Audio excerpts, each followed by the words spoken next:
உபாகமம் 7:21.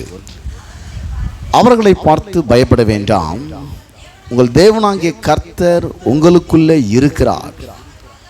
அவர் வல்லமையும் பயங்கரமான தேவன். இந்த மாதத்துக்கான வாக்குத்தத்தம், உங்கள் தேவனாகிய கர்த்தர் உங்களுக்குள்ளே இருக்கிறார். அவர் வல்லமையும் பயங்கரமான தேவன். நம்ம எதை பார்க்கணுன்னாக்கா, நம்ம எதிராக இருக்கிற ஆட்களை நம்ம பார்க்கக்கூடாது. அப்படியே பார்த்தாலும் பயத்துக்கு நம்ம இடம் கொடுக்கவே கூடாது. இந்த வசனம் எந்த பின்னணியில் வருகிறது என்று நாம் பார்ப்போமானால், கானான் தேசத்தை சுதந்திரிக்க போகும் பொழுது அங்கே 7 விதமான பொல்லாத ஜாதிகளாகிய மக்களை பார்க்கும் பொழுது இவர்கள் எப்படிப்பட்ட மனநிலையில் இருக்க வேண்டும் என்று சொல்லி தேவன் இவர்களோடு கூட பேசுகிறார். அவங்க பெரிய ராட்சிதர்கள், பலவான்கள், அவங்க ரொம்ப பட்டணங்கள் அரளிப்பான பட்டணங்கள், எல்லாவற்றும் நம்மளுடைய பெரிய ஆளுங்க, அவங்ககிட்ட நம்ம தோற்றுருவோன்ற ஒரு பயம் உங்களுக்கு வேண்டாம். அவர் நம்மை மேற்கொண்டு விடுவார்கள் என்கிற பயம் உங்களுக்கு வேண்டாம். அவர்களை பார்த்து பயப்பட வேண்டாம், உங்கள் தேவனாகிய கர்த்தர் உங்களுக்குள்ளே இருக்கிறார். உங்களுக்குள்ளே இருப்பவர் சாதாரணவர் அல்ல, அவர் வல்லமையும் பயங்கரமான தேவன். உங்கள் தேவனாகிய கர்த்தர் உங்களுக்குள்ளே இருக்கிறார், அவர் வல்லமையும் பயங்கரமான. ஏன் அவர் நமக்குள்ளே இருக்கிறாரு அப்படின்னா, இந்த வசனம் பார்த்தீங்கன்னா, வெளியில் இருக்கிற சூழ்நிலைகளை கண்டு, பொல்லாதவர்களை கண்டு, சவால்களை கண்டு, எதிர்ப்புகளை கண்டு, தடைகளை கண்டு, பிரச்சனைகளை கண்டு, அப்படிப்பட்ட விதத்தில் உங்களுக்கு தொந்தரவு கொடுக்குற ஆட்களை கண்டு நீங்கள் பயப்பட வேண்டாம். வெளியில் இருக்கிற ஆட்களை பற்றி பேசுது. அவர் எப்படிப்பட்டவரா? வல்லமையும் பயங்கரமான தேவன். இப்போ வழிநடத்திட்டு போகும்போது உள்ளவும் பிரச்சனை. எங்கே? வெளியில் மட்டும் பிரச்சனை இல்லை, சில ஜனங்கள் மத்தியிலையும் ஒரு பிரச்சனை இருக்குது. என்னென்னு பார்த்தீங்கன்னாக்கா, அவங்க சரியாக வசனத்தை காது கொடுத்து கேட்க மாட்டாங்க, ஊழியக்காரனுக்கு கீழ்ப்படிய மாட்டாங்க, எதிர்த்து நிற்கிற ஆட்கள், அவங்க முரட்டாண்ட பிடிக்கிற ஆட்கள், வணங்கா கழுத்துள்ள ஜனங்கள். வெளியிலையும் பிரச்சனை, உள்ளவும் பிரச்சனை. இப்போது உங்களுக்குள்ளே இருக்கிற தேவன் வல்லமையும் பயங்கரமான தேவன். இந்த மாதத்திற்கான வாக்குத்தத்தம், உங்களுக்குள்ளே இருக்கிற தேவன் வல்லமையும் பயங்கரமான தேவன். இப்போ உள்ளே இருக்கிற ஆட்களுக்காக மோசே ஜெபிக்கிறார். என்னன்னாக்கா, யாத்திராம் புஸ்தகத்தில் 34ஆம் அதிகாரத்தில் 9 முதல் 10 வரை உள்ள வசனத்தில், ஆண்டவரே, உம்முடைய கண்களில் எனக்கு கிருபை கிடைத்ததானால் எங்கள் நடுவில் ஆண்டவர் எழுந்தருள வேண்டும். இந்த ஜனங்கள் வணங்கா கழுத்துள்ளவர்கள். இந்த ஜனங்க வசனத்துக்கு கீழ்ப்படுகிற ஆட்கள் அல்ல, எதிர்த்து நிற்கிற ஆட்கள், முரட்டாட்டம் பிடிக்கிற ஆட்கள், வணங்கா கழுத்துள்ள ஜனங்கள். நீரோ எங்கள் அக்கிரமத்தையும் எங்கள் பாவத்தையும் மன்னித்து எங்களை உமக்கு சுதந்திரமாக ஏற்று, அதுக்காக அவங்கள தண்டிச்சிடாதீங்கன்னு சொல்லி ஜெபிக்கல, அவங்களுடைய பாவங்கள்லாம் மன்னிச்சிருங்க.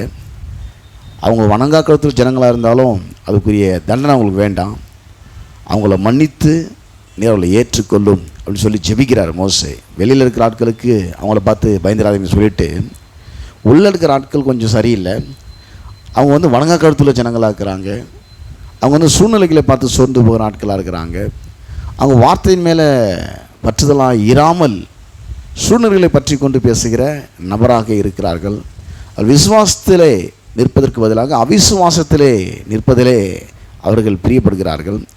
ஆக அப்படிப்பட்ட ஜனங்களுக்காக இவர் ஜெபிக்கிறார். ஆண்டவரே, உம்முடைய கண்கள் எனக்கு கிருபை கிடைத்ததானால் எங்கள் நடுவில் ஆண்டவர் எழுந்தருள வேண்டும். நீங்கள் இந்த ஜனங்க மதியில் எழுந்தருளோ. இந்த ஜனங்கள் வணங்கா கழுத்துள்ளவர்கள், நீரோ எங்கள் அக்கிரமத்தையும் எங்கள் பாவத்தையும் மன்னித்து எங்களை உமக்கு சுதந்திரமாக ஏற்றுக்கொள்ளும் என்றான். இப்போ அவர் சொல்கிற பாருங்கள், அதே வார்த்தையை சொல்கிறார். என்னன்னாக்கா, அதற்கு அவர், இதோ நான் உன் உடன்படிக்கை பண்ணுகிறேன், பூமி எங்கும் எந்த ஜாதிகளிடத்தும் செய்யப்படாத அதிசயங்களை உன் ஜனங்கள் எல்லாருக்கும் முன்பாகவும் செய்வேன். உன்னோடு கூட இருக்கிற ஜனங்கள் எல்லோரும் கர்த்தருடைய செய்கைகளை காண்பார்கள். உன்னோடு கூட இருந்து நான் செய்யும் காரியம் பயங்கரமாக இருக்கும். உள்ளே இருக்கிற ஜனங்களை பற்றி கவலைப்படாத, உன்னை கூட நான் செய்கிற காரியம் பயங்கரமாக இருக்கிறோம். முதல்ல வாசித்த வாக்குத்தத்த வசனம், சுதந்திரிக்கப்புற தேசத்துக்கு எதிராக இருக்கிற வெளியே இருக்கிற ஆட்களை பார்த்து பயப்படாதன்னார். எங்கள் உபாகம் 7ஆம் அதிகாரம் 21ஆம் வசனத்தில், அதான் அந்த மாதத்துக்கான வாக்குத்தத்த வசனம். நீ வாக்குத்தத்தை சுதந்திரிக்க போகிற, அது உன்னுடைய சுதந்திரம், தேவனுக்கு கொடுத்துருக்கிற சொத்து. அவர் வாக்கு பண்ணிட்டாருன்னா நீ எப்படி நடந்துக்கிறன்றதை வச்சு அவர் கொடுக்குறது இல்லை, அவர் சொன்னார்ன்றதை வச்சு உனக்கு அது கொடுக்குறாரு. நீ எவ்வளோ நல்லவன்றதை வச்சு உன்னை கர்த்தர் ஆஸ்வதிக்கலை, அவர் எவ்வளோ நல்லவன்றதை வச்சு உன்னை அவர் ஆஸ்வதிக்கிறார். அவர் அதை செய்ய வல்லவர். ஆக அவர் சொன்னார் உபாகம் 7:21, அவர்களை பார்த்து பயப்பட வேண்டாம். வெளியில் இருக்கிற ஆட்களை பார்த்து பயந்துடாதீங்க. அவங்க திறமைசாலிகள், பலசாலிகள், உங்களை விட பல மடங்கு எல்லாவற்றிலும் பலசாலிகளாக இருக்கிறார்கள், உங்களை ஜெயிக்கக்கூடியவர்கள் என்று நினச்சிடாதீங்க. அவங்க உடனே அப்படி இருக்கலாம், ஆனால் அவர்களை காட்டிலும் பெரியவர் உங்களுக்குள்ளே இருக்கிறார். அவங்க பட்சத்தில் கர்த்தர் இல்லை, உங்கள் பட்சத்தில் கர்த்தர் இருக்கிறார். அவர்களுக்குள்ளே கர்த்தர் இல்லை, உங்களுக்குள்ளே கர்த்தர் இருக்கிறார். அவர் எப்படிப்பட்டவராக இருக்கிறார் என்று சொன்னால், அவர் வல்லமையும் பயங்கரமான தேவன். அதான் இங்கே சொல்கிறாரு, வெறும் அவர் வல்லமை பயங்கர தேவன் சொல்லிட்டு உங்களுக்குள்ளே இருக்கிறான்னு சொல்லிட்டு சும்மா விடலை. இங்கே மோசத்தை சொல்கிறாரு இந்த 10ஆம் வசனத்தில், யாத்ராவும் 34ஆம் அதிகாரம் 10ஆம் வசனத்தில் கடைசி பகுதியில் உங்களுக்குள்ளே இருக்கிறான்னு சொல்லிட்டு கடைசி பகுதி, உன்னோடு கூட இருந்து நான் செய்யும் காரியம் பயங்கரமாக இருக்கும். அவர் பயங்கரமுள்ள தேவன். இதில் பயங்கரமுள்ள தேவன் உன் கூட இருந்து உன்னை கொண்டு பெரிய காரியத்தை செய்ய போகிறார். அதில் ஒரு பயங்கரமுள்ள தேவன். ஏதோ அவர் தனியாக பயங்கரமுள்ள தேவன் பார்த்தவங்க நீங்கள் பயந்து நடுங்கிறதுக்காக இல்லை. அவர் பயங்கரமுள்ள தேவன்றதை எப்படி ஜனங்க பார்க்க போகிறோன்னா, உன் கூட இருந்து உன்னை கொண்டு பெரிய காரியத்தை செய்ய போகிறது, பயங்கரமான காரியத்தை, உன்னால் முடியாத காரியத்தை உன்னை கொண்டு செய்ய போகிறார். உன் சக்திக்கு மிஞ்சின காரியத்தை உன்னை கொண்டு கர்த்தர் செய்ய போகிறார். உன் அறிவுக்கு அப்பாற்பட்ட காரியங்களை கர்த்தர் உன்னை கொண்டு செய்ய போகிறார். உன் திறமைக்கு அப்பாற்பட்ட விஷயங்களை கர்த்தர் உன்னை கொண்டு செய்ய போகிறார். அவர் ஞானிகளை வெட்கப்படுத்தும்படி உலகத்திலே பைத்தியமானவர்களை தெரிந்து கொள்கிற தேவன் அவர். அவர் பலவான்களை வெட்கப்படுத்தும்படி உலகத்தில் பலவீனர்களை தெரிந்து கொள்கிற தேவன் அவர். அவர் உள்ளவர்களை வெட்கப்படுத்தும்படி உலகத்திலே இல்லாதவர்களையும் அற்பமாக எண்ணப்பட்டவர்களையும் இழிவானவர்களையும் தெரிந்து கொள்கிற நல்ல தேவன் அவர். ஒருவேளை நீ சாதாரண நிலையில் இருக்கலாம், உன்னை சுற்றி இருக்கிறவர்கள் பலவான்களாக இருக்கலாம். அவர் சொல்கிறார், அவங்கள பார்த்து நீங்கள் பயந்துடாதீங்க, அவர் வல்லமையும் பயங்கரமான தேவன். எதில் வல்லமை பயங்கரமான தேவன்னா, அந்த வல்லமை உனக்கு கொடுத்து உன்னோடு கூட இருந்து அவர் செய்யும் காரியம் பயங்கரமாக இருக்கும். உன்னை கொண்டு அவர் செய்கிற காரியம் பயங்கரமாக இருக்கும். இந்த மாதத்துக்கான வாக்குத்தத்தம், அவர் வல்லமையும் பயங்கரமான தேவன். இதிலே அவர் உன்னோடு கூட இருந்து அந்த வல்லமை உனக்கு கொடுத்து உன்னை கொண்டு பயங்கரமான காரியங்களை செய்கிற நல்ல தேவனாக அவர் இருக்கிறார். ஆகவே இந்த மாதத்துக்கான வாக்குத்தத்த வசனமாக இந்த வசனம் இருக்கிறது. உபாகம் 7ஆம் அதிகாரம் 21ஆம் வசனம், அவர்களை பார்த்து பயப்பட வேண்டாம், உங்கள் தேவனாகிய கர்த்தர் உங்களுக்குள்ளே இருக்கிறார், அவர் வல்லமையும் ஏதோ ஒரு மூலையில் இருக்கிறார் செய்வார் நினச்சிடாதீங்க. உன்னை கொண்டு தான் அதை செய்ய போகிறார். உன்னை கொண்டு தான் ஏதோ ஒரு நேரம் செய்வார் நினச்சிட போகிறீங்க. உன்னை கொண்டு தான் அதை செய்ய போகிறாரு. அப்போ என்ன பண்ணோம், நாம் என்ன பண்ணோன்னு பார்த்தீங்கன்னாக்கா, நம்ம கூட கர்த்தர் செய்யணும். ஃபஸ்ட்டு நம்மளால் சமாளிக்க முடியாத காரியங்களை தேவனிடத்தில் கொண்டு ஃபேஸ் பண்ண முடியாத பிரச்சனைகளை, கையாள முடியாத விஷயங்களை, சமாளிக்க முடியாத பிரச்சனைகளை கர்த்தரிடத்தில் கொண்டு அவர் எப்படி நம்மளை கைட் பண்ணுறார் அப்படின்னு அவர் வழிநடத்தல நம்ம அவரிடத்துலேருந்து கேட்டு பெற்றுக்கொண்டு அதிலே நாம் நடந்து கொள்ளும்போது, அப்படி நாம் செயல்படும்போது அவர் நம்மை கொண்டு செய்யும் காரியம் பயங்கரமாக இருக்கும். உங்களால் அந்த பிரச்சனையை ஃபேஸ் பண்ண முடியலன்னா கவலைப்படாதீங்க, உங்களை கொண்டு தான் அவர் அதை செய்ய போகிறார். இது வரைக்கும் நீங்கள் செஞ்சீங்க, இப்போ உங்களுக்கு கொண்டு அவர் செய்ய போகிறார். இது வரைக்கும் அவர் என்ன செய்ய போகிறார், என்ன செய்ய சொன்னாரோ அது நீங்கள் செஞ்சீங்க. என்ன செய்ய சொன்னார், உலகம் எங்கே போய் சுவிசேஷத்தை அறிவிக்க சொன்னார், அதை அறிவிச்சிங்க. மீடியா மூலமாக அறிவிச்சிங்க, சபை மூலமாக அறிவிச்சிங்க, சபையை சுற்றி அறிவிச்சிங்க, வசனத்தை பிரசங்கம் பண்ணிங்க, கர்த்தருக்காக கொடுத்தீங்க, கர்த்தருக்காக ஆத்துமாக்களை ஆதாயம் பண்ணீங்க, வசனத்தை கேட்டீங்க, விசுவாசத்தில் வளர்ந்தீங்க. இது நீங்கள் செஞ்ச காரியம் இது. ஆனால் இப்போ உங்களை கொண்டு அவர் செய்கிற காரியம் பயங்கரமாக இருக்க போது, ஒரு சில காரியங்கள் உங்களால் முடியாமல் இருக்கலாம், கொஞ்சம் நீங்கள் கவலைப்படாதீங்க. சமாளிக்க முடியாமல் இருக்கலாம், அதை ஃபேஸ் பண்ண முடியாமல் இருக்கலாம், அதை ஹேண்டில் பண்ண முடியாமல் இருக்கலாம். அப்படிப்பட்ட விஷயங்களை நீங்கள் கர்த்தரிடத்தில் கொண்டு வாங்க, அவருடைய வழிநடத்தலை நீங்கள் பெற்றுக்கொள்ளுங்க, அதில் நீங்கள் நடந்து கொள்ளுங்கள். வழிநடத்தலை பெற்று நீங்கள் அந்த பிரச்சனையை ஃபேஸ் பண்ணுங்கள், அந்த சூழ்நிலைகளை கையாளுங்க. அப்படி கையாளும் போது அந்த காரியத்தில் அவர் உங்களை கொண்டு செய்கிற காரியம் பயங்கரமாக இருப்பதை நீங்களும் பார்ப்பீர்கள், உங்களை சுற்றிலும் பார்ப்பார்கள். ஒரு 4 உதாரணத்தை சொல்லுகிறேன். உதாரணத்துக்கு மோசே தான் ஜெபம் பண்ணார், அதான் பட்சம். என்னன்னாக்கா அவருக்கு ஒரு மிகப்பெரிய ஊழியம் கொடுக்கப்பட்டது. ஆனால் ஜனங்க ஒத்துழைப்பு இல்லை.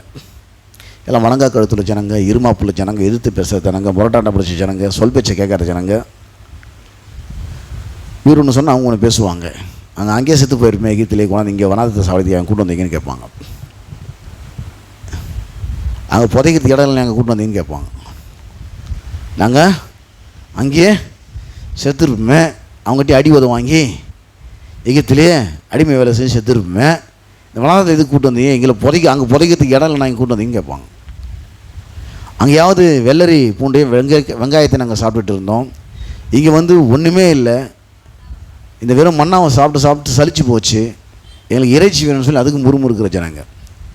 தண்ணீர் வந்து கசப்பாக இருந்தால் அதுக்கு முறுமுறுக்கிற ஜனங்க. ஒவ்வொரு பிரச்சனையிலையும் வந்து அவங்க வந்து முறுமுறுக்கிற ஜனங்களா, மோசே மேலே குறை சொல்கிற ஜனங்களா, குற்றம் கண்டுபிடிக்கிற ஜனங்களா, இப்படிப்பட்ட ஜனங்கள் தான் அவங்க இருந்தாங்க பாருங்கள். அதுக்காக தான் இவர் ஜெபிச்சார். இப்போ வாசிச்சு கொண்டு பண்ணி, ஆண்டவரே உங்களுடைய கண்கள் எனக்கு கிருபை கிடைத்ததனால் இந்த ஜனங்கள் வழி எடுத்து கொண்டு போனால் ஜனங்க கொஞ்சம் விசுவாசத்தில் வளர முடியாத நிலையில் தங்களை வைத்து கொண்டிருக்கிறார்கள், நீங்கள் இந்த காரியத்தை செய்யணும்னு சொல்லும்போது தான் அவர் சொல்கிறாரு, ஆண்டவரே உங்களுடைய கண்கள் எனக்கு கிருபை கிடைத்ததனால் எங்கள் நடுவில் ஆண்டவர் எழுந்தருள வேண்டும். இந்த ஜனங்கள் வணங்கா கழுத்துள்ளவர்கள், எழுந்தருள் நீங்கள் அவங்க அழிச்சு போட்டுருக்குன்னு சொல்லலை, அவங்கள மன்னிச்சிருங்கன்னு சொல்ல மாட்டார். அவங்கள தண்டிச்சிருங்கன்னு சொல்லலை, நீங்கள் அவங்கள மன்னிச்சு அவங்களை கொஞ்சம் சரிப்படுத்துங்க அப்படின்னு ஜெபம் பண்ணுறார்.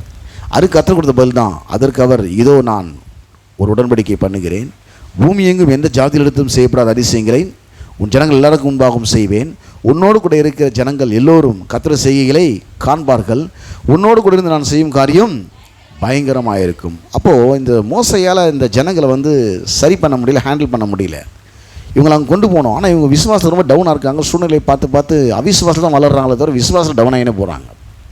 அப்போ மோசை கர்த்தரிடத்தில் கொண்டு வந்தார், ஆண்டவர் அந்த காரியத்தை சரிப்படுத்தி கொடுத்தார்.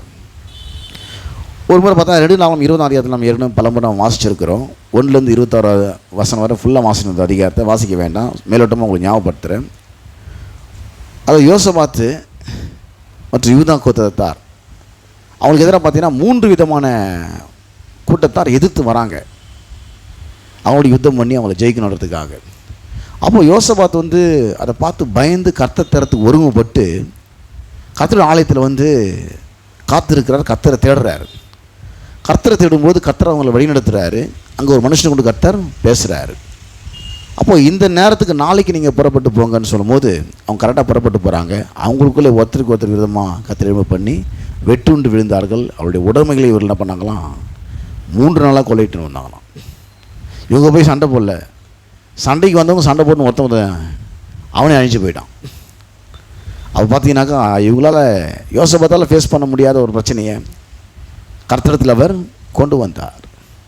கர்த்தர் என்ன பண்ணாராம், நான் அதை பார்த்துக்கிறேன், நீ போய் அங்கே அவங்ககிட்ட வந்து சண்டைக்கு போய் நீ அந்த மன உளைச்சலுக்கு ஆளாகாத, நான் அந்த பிரச்சனையை ஃபேஸ் பண்ணிட்டேன்னு சொல்லி அவனை பிரச்சனையை ஃபேஸ் பண்ணி அவங்களுக்குள்ளே ஒருத்தருக்கு ஒருத்தர் விதமாக எழும்பி ஒருத்தருக்கு ஒருத்தர் வெட்டுண்டு விழுந்தார்கள். இவங்க போய் அவங்க உடைமைகளை கொள்ளையிட்டுக்கிட்டு வந்தாங்க.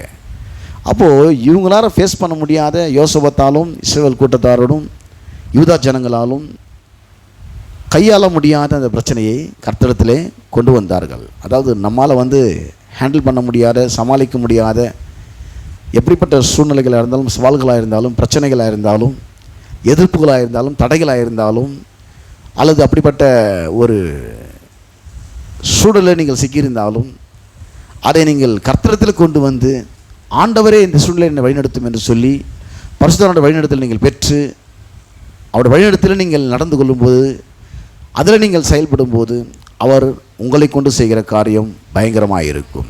அண்ணாளுக்கு வந்து பார்த்தீங்கன்னாக்கா அவருடைய சக்கலத்தை வந்து இப்போ 10 புள்ளைய பெற்று போட்டான். இவளுக்கு பிள்ளையே இல்லை. இவன் மனம் கசந்து தேவனுடைய சமூகத்தில் வந்து என்ன பண்ணுறான், அழுது ஜெபிக்கிறான். அங்கே இருக்கிற ஊழியக்காரன் சொல்கிறான், ஏன்னா குடிச்சிட்டு உளறிட்டு இருக்கிறான்னு.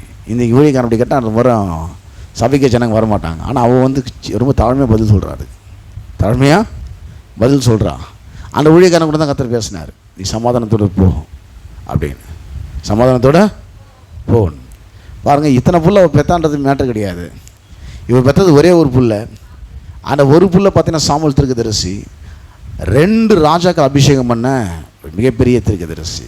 ரொம்ப நாள் குழந்தை பாக்கியம் இல்லாமல் கிடைச்ச குழந்தை 2 ராஜாக்களை அபிஷேகம் பண்ண ராஜாக்களை ஏற்படுத்தின ஒரு பெரிய தீர்க்கதரிசியாக, தான் முதல் பெயர் சபா வரை எல்லாராலும் அறியப்பட்ட ஒரு மிகப்பெரிய தீர்க்கதரிசியாக, 2 ராஜாக்களை ஆர்டினேஷன் பண்ண தீர்க்கதரிசியாக கர்த்தர் அப்படிப்பட்ட ஒரு சாமுவேல்ங்கிற பிள்ளையை அன்னாளுக்கு கொடுத்தார்.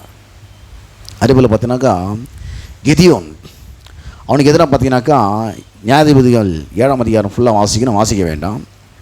அங்கே மீதியானியர் வராங்க, அமலேக்கியர் வராங்க, சகல கிழக்கத்தி புத்தர் எதிராக வராங்க. கிதியோன்கிட்ட கொஞ்சம் ஸ்ட்ரென்த் அதிகமாகுது, படபலம் கொஞ்சம் ஜாஸ்தியாகுது.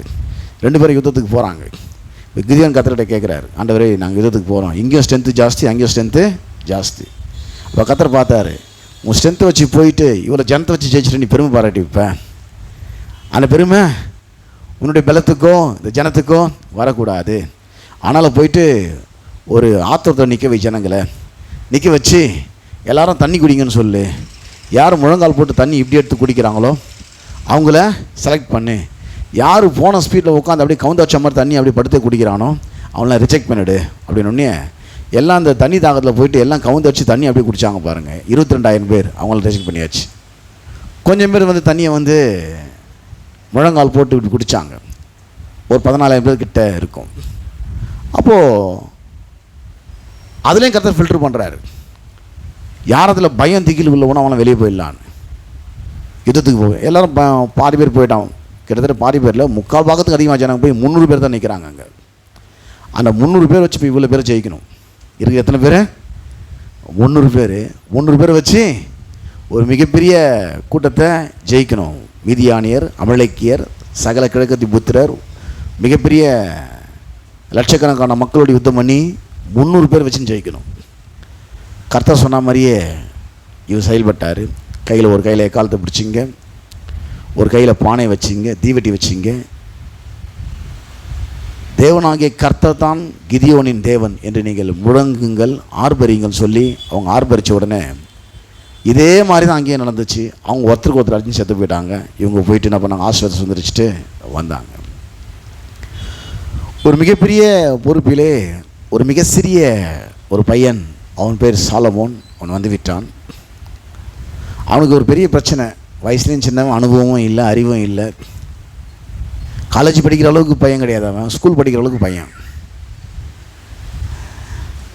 இப்போது மிகப்பெரிய நாட்டை நிர்வாகம் பண்ணணும், அந்த மக்களுக்கு நியாயம் சொல்லணும், நன்மை தீமை என்னதென்று வகையறுத்து கூறணும், மக்களை வழி நடத்தணும், மக்களுக்கு ஒரு ராஜாஸ்தானத்திலிருந்து செய்ய வேண்டிய எல்லா கடமைகளை செய்யணும், எதிரிகளோடு யுத்தம் பண்ணணும், நாட்டை பாதுகாக்கணும். இந்த ஞானம் எனக்கு வேணும்னு சொல்லி என்ன பண்ணால் 1 ராஜாக்கள் 3ஆம் அதிகாரம் 5-15 வரைக்கும் வரும். அது ஒரு பெரிய பேசேஜ். அது கர்த்தர்கிட்ட கேட்குறான். கர்த்தர் பார்த்தீங்கன்னாக்கா அவன் அந்த நாட்களிலே அவனுக்கு முன்னாடி அப்படி ஒரு ஞானம் இருந்ததும் இல்லை, அவனுக்கு பின்னாடி இருக்க போவதும் இல்லைன்னு சொல்லி மிக சிறந்த ஒரு ஞானத்தை கர்த்தர் இந்த சிறிய பையனாகிய சாலமோனுக்கு தேவன் கொடுத்தார். அப்போ அவனால் ஹேண்டில் பண்ண முடியாத அந்த வேலையை அவனால் செய்ய முடியாது. ஏன்னா ஞானம் இல்லை. ஒரு பதவிக்கு வர்றது பெருசு இல்லை, வந்ததுக்கப்புறம் அதுக்குரிய அறிவு இல்லைனாக்கா, அதுக்குரிய மெச்சூரிட்டி இல்லைனாக்கா ஏன்டா அந்த பொறுப்புக்கு வந்தமோன்னு இருக்கும். அது பொறுப்பே இல்லாமல் நல்லா இருந்திருக்குமே, அதை செய்ய முடியல நம்மளால்ன்ற ஒரு மன உளைச்சல் அதிகமாக இருக்கும் பாருங்கள். அப்படிப்பட்ட ஒரு மன உளைச்சலுக்குள்ளே வந்துட்டான். யார்? சாலமோன். இவ்வளோ பேர் ராஜா என்கிற பதவியில் வந்துட்டேன், பொறுப்பில் வந்துட்டேன், மக்களை நான் வழி நடத்தணும், நன்மை தீமை என்ன என்று வகை இருக்கணும், எதிரிகளோடு யுத்தம் பண்ணணும், மக்களை பாதுகாக்கணும், மக்களை பராமரிக்கணும்.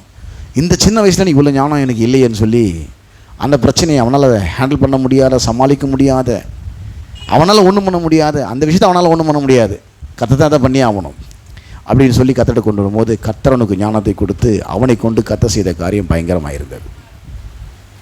அப்போ ஃபஸ்ட்டு பாயிண்ட் என்னென்னு பார்த்தீங்கன்னாக்கா, கர்த்தர் பயங்கரம் வல்லமையும் இல்லை தேவன். உபாம் 7:21 அந்த மாதத்துக்கான வாக்குத்தத்தம். அவர்களை பார்த்து பயப்பட வேண்டாம். எதிர்க்க இருக்கிற ஆட்கள் எவ்வளோ பெரிய ஆளானவா இருக்கலாம், உங்களுக்கு எதிர்க்க இருக்கிற சவால் எவ்வளோ பெருசாக இருக்கலாம், பிரச்சனை எவ்வளோ பெருசாக இருக்கலாம், வியாதி எவ்வளோ பெருசாக இருக்கலாம், கடன் ரொம்ப அதிகமாக இருக்கலாம், அதை நீங்கள் பார்க்கலாம். ஆனால் நீங்கள் அதை பார்த்து பயந்துடாதீங்க. பயம் விசுவாசத்துக்கு உங்களை பின்னாடி கொண்டு போயிடும். விசுவாசத்துக்கு ஆப்போசிட்டாக வேலை செய்கிற ஒரு சக்தின்னு பார்த்தீங்கன்னாக்கா பயமும் ஒரு விசுவாசம் தான், அது வந்து எதிர்மாறான விசுவாசம். அது வந்து நெகட்டிவ் ஃபெய்த். அது எதிர்மாறான ஒரு விசுவாசம். அதுக்கு பேர் தான் பார்த்தா அவிசுவாசம் சொல்கிறோம். அதான் பயம். ஆனால் விசுவாசம் என்பது நேர்மறையான ஒன்று. தேவனால் என்ன முடியுமோ நிச்சயமாக அது என்னால் முடியும். ஏனென்றால் அவர் என்னை கொண்டு அதை செய்யும்படி வாக்கு பண்ணியிருக்கிறார். என்னை கொண்டு அதை செய்வேன் என்று சொல்லி நான் என்னுடைய அறிவை வச்சு நான் எடை போடல. தேவன் எவ்வளோ பெரியவர்ன்றதை வச்சு இந்த பிரச்சனை என்னால் செய்ய முடியுமா முடியாத நான் கணக்கு போடுறேன். இந்த சவாலை சந்திக்க முடியுமா முடியாதான்றத ஒரு முடிவுக்கு நான் வந்துடுறேன். தேவனால் முடியுமா முடியாதா? தேவனால் முடியும்னா கண்டிப்பாக என்னால் முடியாது. தேவன் என்னை கூட அதை செய்ய வல்லவர். அதை செய்யும்படி வாக்கு பண்ணியிருக்கிறார். உங்கள் தேவனாகிய கர்த்தர் உங்களுக்குள்ளே இருக்கிறார். அவர் வல்லமையும் பயங்கரமான தேவன். அவர் சொல்றார், உன்னோட கூட இருந்து நான் செய்யும் காரியம் பயங்கரமாக இருக்கும். உங்களால் எது முடியலையோ அதை பற்றி கவலைப்படாதீங்க, பயப்படாதீங்க. ஆண்டோடத்தில் நீங்கள் இந்த மாதத்தில் அதை கொண்டு வாருங்கள். அவர் அந்த காரியத்தை கையில் எடுத்து உங்களை கொண்டு தான் அந்த காரியத்தை செய்ய போகிறார். அது மிகவும் பயங்கரமாக இருக்க போகிறது. மோசையை கொண்டு கர்த்தர் செய்தது போல, யோசபாத்தை கொண்டு கர்த்தர் செய்தது போல, அன்னாளை கொண்டு கர்த்தர் செய்தது போல, கிதியோனை 300 பேரை வைத்து கிதியோனை கொண்டு கர்த்தர் செய்தது போல, சாலமோனை கொண்டு கர்த்தர் செய்தது போல, கர்த்தர் உங்களோடு கூட இருந்து உங்களை கொண்டு செய்கிற அந்த காரியம் பயங்கரமாக இருக்கும். ஏனென்றால் அவர் வல்லமையும் பயங்கரமான தேவன். அதை உங்கள் மூலமாக அநேகர் அறிந்து கொள்ள வேண்டும் என்று விரும்புகிறார். அது இந்த மாதத்தின் வாக்குத்தத்தமாக இருக்கிறது. ரெண்டாவது ஒரு காரியம், கர்த்தர் காரியத்தை செய்ய போகிறாரு. இப்போ நாம் என்ன செய்யணும்? நாம் ஒரு சில காரணம் செய்ய சொல்லி கர்த்தர் சொல்கிறார். நாம் செய்யும்படியாக தேவன் நிர்ணயித்த காரியங்களை முழு மனதோடு நாம் செய்ய வேண்டும் என்று சொல்லி தேவன் விரும்புகிறார். அப்படி செய்யும்போது அவர் செய்கிற காரியம் பயங்கரமாக இருக்கும். என்ன செய்யணும்? சுவிசேஷத்தை உலகமெங்கும் அறிவிங்கிறது நாம் செய்ய வேண்டிய காரியம். நமக்காக அது அவர் செய்ய மாட்டார். இதெல்லாம் நமக்காக அவர் செய்வார். ஒரு ஞானம் இல்லை, ஒரு அற்புதம் நடக்கலை, ஒரு சவாலை சந்திக்கணும், ஒரு பிரச்சனையை ஃபேஸ் பண்ணணும், சரீரத்தில் சுகம் உண்டாகணும், கடல் பிரச்சனை தீரணுனாக்கா அவருக்கு உங்களை கொண்டு பெரிய காரியத்தை செஞ்சிருவார். உங்களை கொண்டு அவர் சுவிசேஷத்தை அறிவிக்க மாட்டார். அவர் நாமத்தை பயன்படுத்தி நீங்கள் தான் சுவிசேஷத்தை அறிவிக்கணும். நீங்கள் தான் சுவிசேஷத்தை, ஏன்னா அது அவர் உங்களுக்கு கொடுத்துருக்கிற கட்டளையாக இருக்குது. மார்க்கு சுவிசேஷ புஸ்தகம் 16ஆம் அதிகாரம் 15ஆம் வசனமும் 20ஆம் வசனத்தையும் வாசிக்கிறேன். பின்பு அவர் அவர்களை நோக்கி, நீங்கள் உலகமெங்கும் போய் சர்வ சிருஷ்டிக்கும் சுவிசேஷத்தை பிரசங்கியுங்கள். இப்போ 20ஆம் வசனம் வாசிக்கிறேன் பாருங்கள். அவர்கள் புறப்பட்டு போய் எங்கும் பிரசங்கம் பண்ணினார்கள். உலகமெங்கும் போன கட்டளை கொடுத்தாரு. இப்போ புறப்பட்டு போனாங்க, எல்லா இடத்துலையும் பிரசங்கம் பண்ணாங்க. இப்போ கர்த்தர் செய்கிறார். கர்த்தர் அவருடனே கூட கிரியை நடப்பித்து, வெறும் பிரசங்கம் பண்ணால் அங்கே வேலை நடந்தில்ல, கர்த்தர் அந்த பிரசங்கத்தோடு சேர்ந்து ஒரு வேலையை செய்கிறார். என்ன வேலை செய்கிறார்னா, கர்த்தர் அவரோடு கூட கிரியை நடப்பித்து, அவளால் நடந்த அடையாளங்களினாலே, அவளால் என்ன அடையாளம் நடந்தது? குருடன் பார்த்தான், சத்தம் உயிரோடு எழுந்தான், ஊமை பேசினான், சப்பானி நடந்தான், குஷ்டரோகி சுகமானான், பிசாசு ஓடிச்சு. இப்படி எவ்வளோ அடையாளங்களை கர்த்தர் சுவிசேஷத்தை அறிவிக்கும் போது அது தேவனுடைய வார்த்தை என்பதை உறுதிப்படுத்தும்படியாக அநேக அடையாளங்களை கர்த்தர் செய்கிறார். நாம் செய்ய வேண்டியதை, நமக்கு கர்த்தர் செய்ய சொன்னதை நாம் விசுவாசத்தோடு செய்யும்போது அது கூட நம்மளால் முடியாத காரியத்தை நம்மோடு சேர்ந்து கர்த்தர் செய்கிறாருங்க. மிகப்பெரிய அறுவடை, ஆத்தும் அறுவடை அங்கே நடக்கிறது. கர்த்தர் அவருன்னு கூட கிரியை நடப்பித்து அவர்களால் நடந்த அடையாளங்களினாலே வசனத்தை உறுதிப்படுத்தினார். அப்போ இவங்க என்ன செஞ்சாங்க? உதாரணத்துக்கு பிலிப்புன்ற ஒரு மனுஷன், அவங்க பார்த்தீங்கன்னாக்கா சபையில் ஒரு மிகப்பெரிய பிரச்சனை எழும்புது ஆதி அப்போஸ்தலர் நாட்களில். ஏன்னா ஜனங்க சரியாக சாப்பாடு கொடுக்கல, எபிரேயர்கள் சரியாக விசாரிக்கப்படல, எல்லாம் காணியாட்சி நிலத்தை விற்று கொண்டு வந்து சபையில் கொடுத்துட்டு, சபையில் கொடுத்து சாப்பாடே சாப்பிட்டு கடவுளை சித்தத்தை செய்கிறேன்னு வந்துட்டாங்க. சபையில் தங்கிட்டாங்க அவங்க. இப்போ அவங்களுக்கு சரியான சாப்பாடு கடையில் ஒரே முறுமுறுப்பு வருது. அப்போ பேதுருக்கிட்ட கம்ப்ளைண்ட் பண்ணுறாங்க. பேதுரு சொல்கிறாரு, என்னன்னாக்கா அப்போஸ்தலர் புஸ்தகம் 6ஆம் அதிகாரத்தில் 3-5 வரைக்கும் வரும், இந்த சாப்பாடு செஞ்சு போடுறதெல்லாம் எங்கள் வேலை இல்லைங்க, அதுக்கு பரிசுத்தாவின் ஞானம் 7 பேரை ஏற்படுத்துகிறோம், அவங்க அந்த வேலையை செய்வாங்க. அதை விட பெரிய பொறுப்பு எங்களுக்கு கொடுக்கப்பட்டிருக்குது. நாங்களோ ஜெபம் பண்ணுவதிலும் வேதவசனத்தை போதிக்கிற ஊழியத்திலும் நாங்கள் இடைவிடாமல் தரித்திருப்போம், அதில் நாங்கள் ஸ்டாண்ட் பண்ணுவோம். அவங்களுக்கு கொடுக்கப்பட்ட பொருள் அவங்க இருந்தாங்க. அப்படி அவங்க செய்யும்போது இந்த சாப்பாடு செய்கிற வேலை விட்டாங்க பாருங்கள். அதில் ஒருத்தன் பிலிப்பு, அதை பார்த்தோன்னா அப்போஸ்தலர் 8ஆம் அதிகாரத்தில் 4-8 வரைக்கும் வரும் அந்த வசனம். அந்த சமையல் வேலை செஞ்சுக்கினே வசந்த கொஞ்சம் பாருங்கள் பிலிப்பு. அவங்க போய் பிரசங்கம் பண்ணுறான், பிசாசனை ஓடுது. அவங்க போய் பிரசங்கம் பண்ணுறான், பிசாசெல்லாம் மந்திர புஸ்தகங்கள்லாம் சுட்டு வச்சு போடுறாங்க. மந்திர தந்திரம்லாம் வேலை செய்யலாங்க. மந்திரமே வேலை செய்யலை, தந்திரமே வேலை செய்யலாங்க. எல்லாமே காலியாகி போச்சு. மிகப்பெரிய அற்புதம் அங்கே நடக்கிறது. அப்போது நமக்கு என்ன கர்த்தர் சொல்லி சொன்னாரோ, முதல்ல நம்மளால் முடியாத கர்த்தரை கொண்டு வரணும். அதை கர்த்தர் நம்மளுக்கு கொண்டு செய்வார். கர்த்தர் நமக்கு என்ன சொன்னாரோ நம்மளால் முடிஞ்சது நம்ம கர்த்தருக்காக செய்யணும். அது கூட கர்த்தர் சேர்ந்து செயல்படுற காரியம் மிகப்பெரிய காரியமாக இருக்கும். மூன்றாவதாக கர்த்தர் நம்மை கொண்டு செய்கிற காரியம், அவர் வல்லமையும் பயங்கரமான தேவன். அதை நம்மை கொண்டு அந்த பயங்கரமான காரியத்தை செய்ய வேண்டும் என்று சொன்னால், மூன்றாவதாக அவர் நாமத்து நிமித்தம் நமக்கு வரும் உபத்திரவங்கள், ஊழியம் செய்கிறதுனால, சுவிசேஷத்தை அறிவிக்கிறதுனால, சபைக்கு வர்றதுனால, வசனத்தை கேட்கறதுனால, இயேசுவை ஏற்றுக்கொண்டதுனால உங்களுக்கு என்ன உபத்திரம் வருதோ, நாமத்து நிமித்தம் நமக்கு வரும் உபத்திரவங்கள், துன்பங்கள் மத்தியிலே நாம் அவரை மறுதலிக்காமல் விசுவாசத்தில் ரொம்ப உறுதியாக இருந்து, அப்படி உறுதியாக ஸ்ட்ராங்காக இருக்கும்போது, விசுவாசத்தில் நீங்கள் ஸ்ட்ராங் ஆகும்போது, உறுதியாக இருக்கும்போது, அப்போ கர்த்தர் உங்களை கொண்டு செய்கிற காரியம் பயங்கரமாக இருக்கும். உதாரணத்துக்கு தானியேல், இது வாசிக்க வேணால் சாதாரணமாக சொல்லிடலாம். இது தானியேல் 6ஆம் அதிகாரத்தில் 14-28 வரைக்கும் தூக்கி எங்கே போட்டாங்க? தானியேலை எங்கே போட்டாங்க? பிரியாணி டேக்ஸாலியா எங்கே போட்டாங்க? சிங்க கவியில் போட்டாங்க. எங்கே போட்டாங்க? சிங்க கவியில் போட்டாங்க. எல்லாம் பசியோடு காத்துன்னு இருக்குது. வாயதேவன் கட்டி போட்டார். என்ன பண்ணார்? வாயதேவன் கட்டி போட்டார்.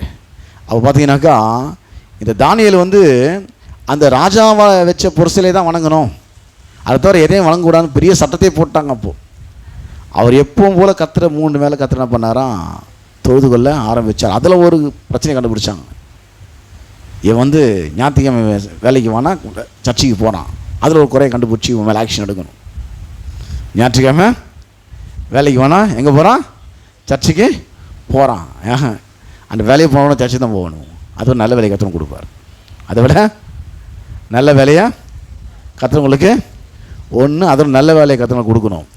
இல்லாக்கிட்டும் நான் ஞாயிற்றுக்கிழமை வேலைக்கு போகிறான்னு சொன்னான் பார்த்தியா, அவன் உன் கூட ஞாயிற்றுக்கிழமை சர்ச்சுக்கு வந்துடணும். சொன்னவன் சர்ச்சுக்கு அந்த கம்பெனி இழுத்து மூட்டு சர்ச்சுக்கு வந்துடணும் ஞாயிற்றுக்கிழமைனா. இல்லாட்டி அதோட நல்ல வேலையை கற்றுறவனுக்கு கொடுங்க. 2த்துல கற்று ஏதோ ஒன்று கண்டிப்பாக செய்வார். அப்போது ராஜா ஒரு பெரிய கட்டளை போட்டார். என்னன்னாக்கா அவர் நிறுத்தின அந்த பொருசிலை தான் வணங்கணும் அப்படின்னு.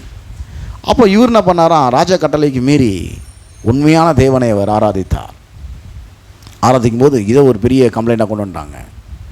சிங்க கபில தூக்கி போட்டாங்க. சிங்கங்கள் அவரை சேதப்படுத்தாதபடி. அப்போது அவர் நாமத்தின் நிமித்தமாக தானியேலுக்கு உபத்திரம் வந்துச்சு. கர்த்தரை ஆராதிக்கக்கூடாது, தொழுது கொள்ளக்கூடாதுன்னு.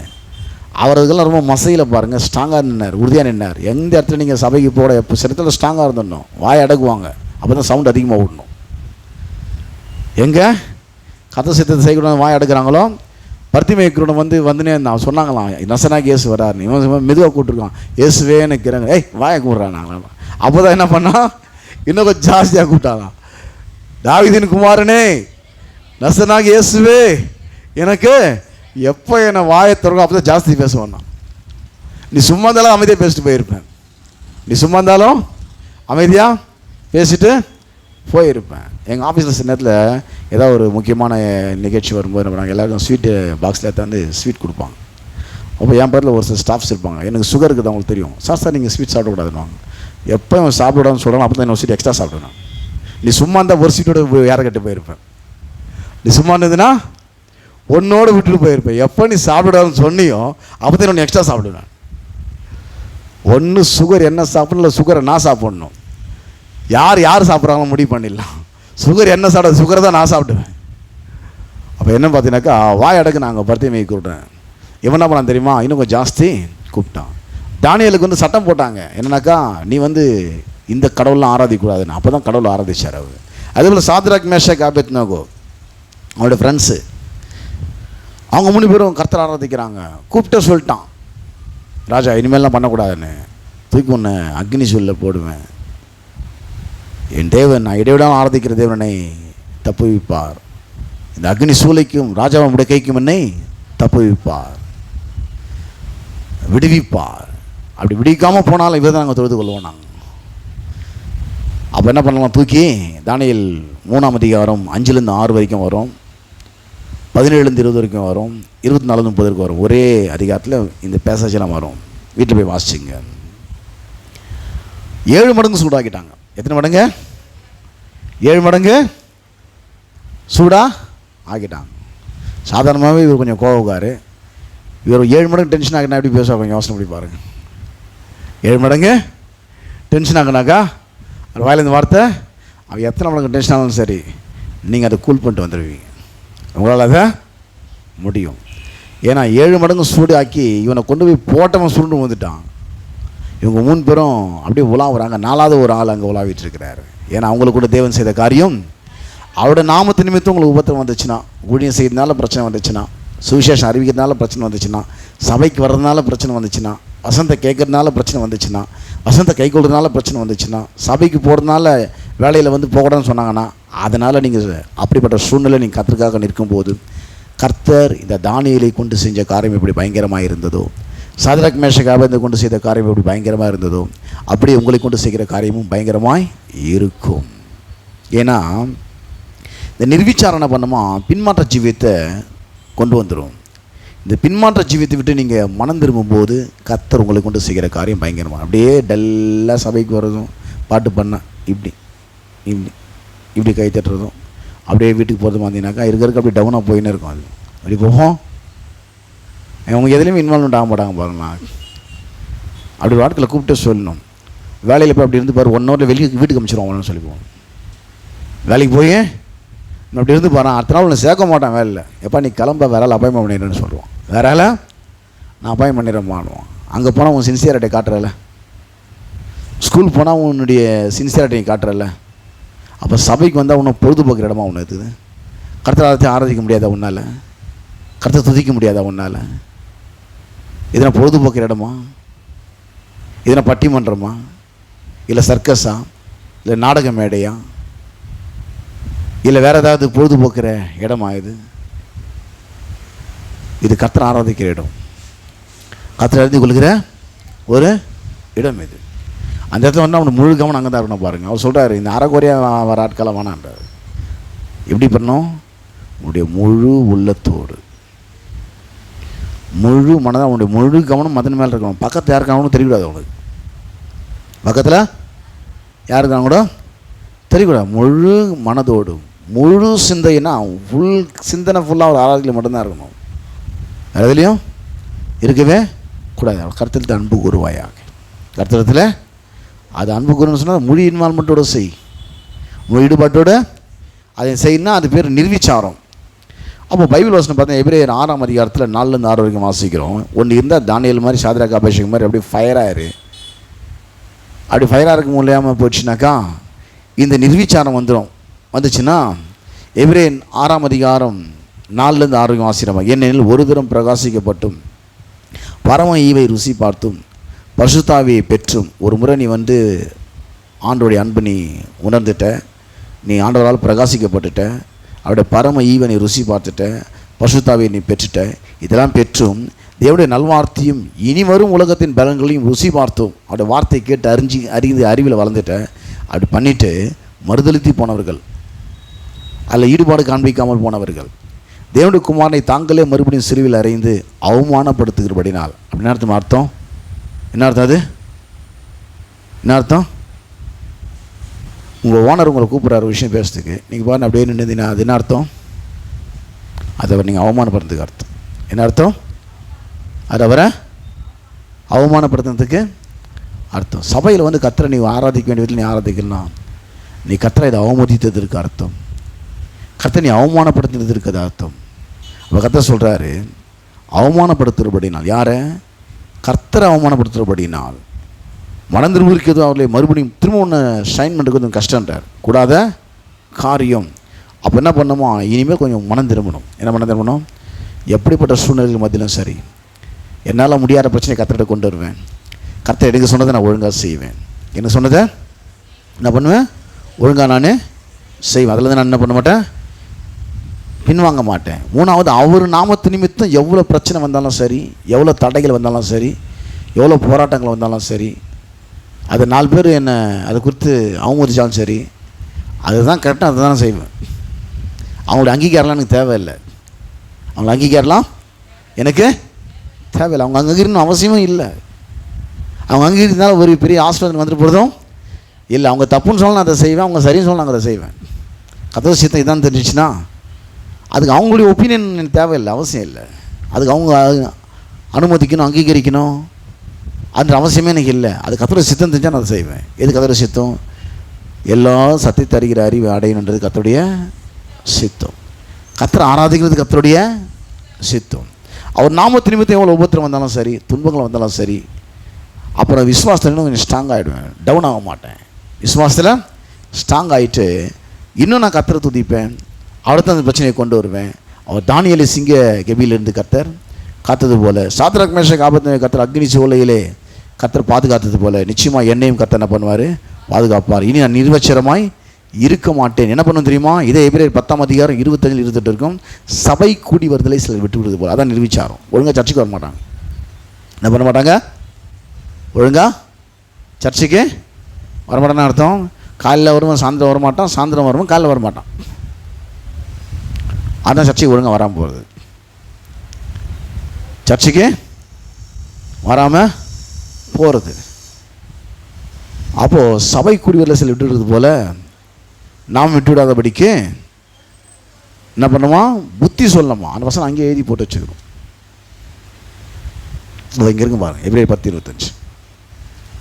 சபை கூடி வரல சிலர் விட்டு விடுறது போல நாம் விட்டு விடாமல் ஒருத்தர் இன்னொருத்தரை பார்த்து இப்படி இருக்கக்கூடாதுன்னு சொல்லணுமா?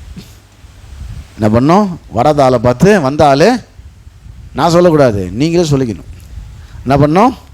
நீங்களே ராஜா பார்த்து ஸ்டீபனை சொல்லணும், ஸ்டீபனை பார்த்து ராஜாவை சொல்லணும், இவங்க 2 பேரை பார்த்து புதுசாக வந்தவங்களுக்கு சொல்லணும், புதுசாக வந்து இதுக்கப்புறம் புதுசாக வரப்போகிறவங்களுக்கு சொல்லணும், இதுக்கப்புறம் புதுசாக வரப்போகிறவங்களுக்கு சொல்லணும். ஏங்க காலையில் வந்துங்க சாயந்தரம் உங்களால் வர முடியல, என்னாச்சு உங்களுக்கு? சர்ச்சுக்கு நீங்கள் ஒழுங்காக வரணும். அதே போல் வாணிஸ்டர் வந்து எலிசபெத் சொல்லணும், தூரமாக இருந்தாலும் வாங்க சர்ச்சுக்கு ஒழுங்காக, ஏன் ஈவினிங் நீங்கள் வரமாட்டீங்கன்னு. அதே போல் சாந்தி சிஸ்டர் சொல்லணும், அதேபோல் பாரதி அம்மாவுக்கு சொல்லணும், ஏன் வரமாட்டீங்க மாலை, கண்டிப்பாக நீங்கள் வாங்க. சபை கூடியவர்களை நீங்கள் விட்டு விடக்கூடாதுன்னு சொல்லி என்ன பண்ணணுமா? நீங்களே ஒருத்தருக்கு ஒருத்தர் புத்தி சொல்லுங்க சொல்லப்பட்டுரு. பாச சொல்வார்னு இல்லை, நீங்களே என்ன பண்ணணும்? ஒருத்தருக்கு ஒருத்தர் புத்தி சொல்ல கடவோம். சொல்லலாம் என்றல்ல, அது ஒரு கட்டளையாக சொல்லுது. புத்தி சொல்ல கடவோம். ஏன் தெரியுமா? அந்த சபைக்கு நீங்கள் ஒழுங்காக வந்தீங்கன்னாக்கா நீங்கள் விசுவாசத்தில் ஸ்ட்ராங் ஆகி அந்த பிரச்சனை ஜெயிக்கிற லெவலுக்கு வந்துடுவீங்க. நீங்கள் சரியாக வராமல் போகும்போது நீங்கள் டவுன் ஆகிடும். ஒன்று நீங்கள் ரைஸ் ஆவீங்க, இல்லை டவுன் ஆவீங்க. ஸ்டாண்டர்ட் லெவலில் இருக்க முடியாது. ஸ்டாண்டர்ட் லெவலில் ஒன்று விசுவாசத்தில் நீங்கள் டவுன் ஆகினே போகணும், இல்லை விசுவாசத்தில் நீங்கள் வளர்ந்துக்கினே போகணும். ஸ்டாண்டர்ட் லெவல்லலாம் இருக்காது. அது ஸ்டாண்டர்ட் லெவலில் இருக்கவே இருக்காது. ஒன்று வளர்ந்துக்கின்னு போகணும், இல்லை கீழே இறங்கின்னு போகணும். ஒன்று ஏறு வருஷத்தில் போவோம், இல்லை இறங்கி வருஷத்தில் போவோம். எப்போ ஏறு வருஷத்தில் போகும்? அது சபைக்கு ஒழுங்காக வந்து வசந்தத்தை கெடுக்கணும் இருந்தால் நீங்கள் போயினே இருப்பீங்க, மேலே விசுவாசத்தை வளர்ந்து மேலே போயினே இருப்பீங்க. அது பிறகு பார்த்தீங்கன்னாக்கா மனுஷன் முன்பாக அவர் அறிக்கை பண்ணணும்.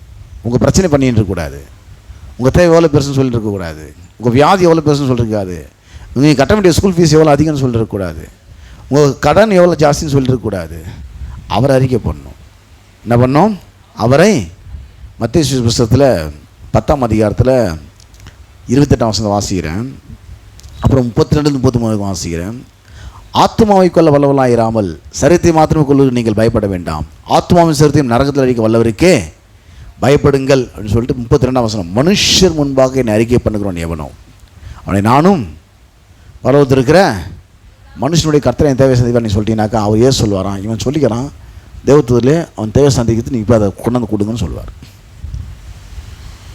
மனுஷன் முன்னாடி என்ன பண்ணுமா?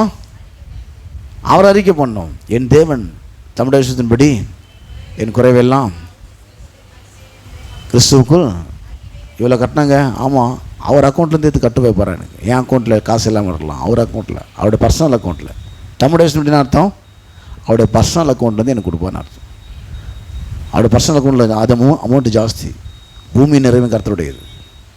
வெள்ளியும் பொண்ணும் வானமும் பூமியும் எல்லாமே கர்த்தருடையது. என் தேவன் அவருடைய பர்சனல் அக்கௌண்ட்லேருந்து என்னுடைய தேவையில சந்திப்பார். என்னுடைய பர்சனல் அக்கௌண்ட்டில் காசு இல்லாமல் வரலாம், அவருடைய பர்சனல் அக்கௌண்ட்டில் காசு ஜாஸ்தியாக இருக்கும், அதிகம். என் தேவன் தம்முடைய ஐஸ்வர்யத்தின்படி, என் பாக்கெட்டில் இருக்கிற பணத்தின்படியா இல்லை, நான் வாங்குகிற சம்பளத்தில் இருக்கிறபடியா இல்லை, என் அக்கௌண்ட்டில் இருக்கிற காசு படியா இல்லை, அதோட அதிகமாக அவர்கிட்ட இருக்குது. என் தேவன் தம்முடைய ஐஸ்வர்யத்தின்படி என் குறைவையெல்லாம் கிறிஸ்துவுக்குள். அப்படி சொல்லும் போது மனுஷன் நீங்கள் கர்த்தரை அறிக்கை பண்ணுறீங்க. நீங்கள் அதை விட்டுட்டு உங்கள் பிரச்சனையே பேசியிருந்தீங்கன்னாக்கா 33ஆம் வசனம், மனுஷன் என்னை மறுதளிக்கிறவன் எவனோ. அப்போ அவர் செய்ய மாட்டார்றதை நீங்கள் சொல்லாமல் சொல்கிறீங்க.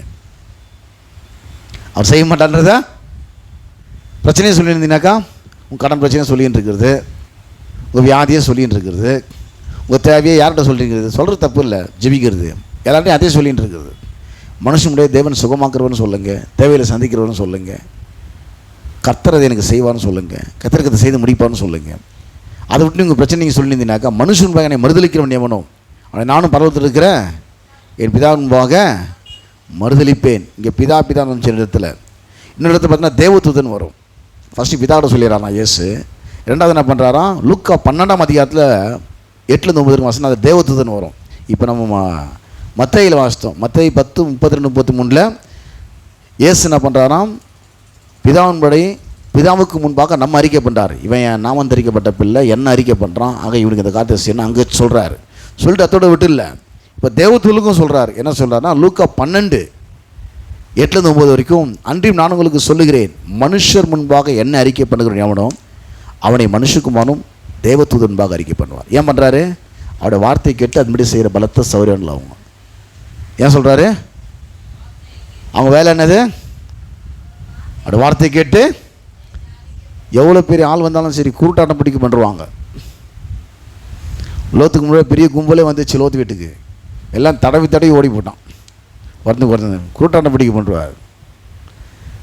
அவன் அறிவாலேருந்து அவனை பைத்தியமாக்கி விட்டுருவார். அவன் மந்திர தந்தெல்லாம் அங்கே வேலை செய்யவே செய்யாது, எல்லாம் புஸ்வானமாகிடும். ஒரே ஒரு தேவதூதன்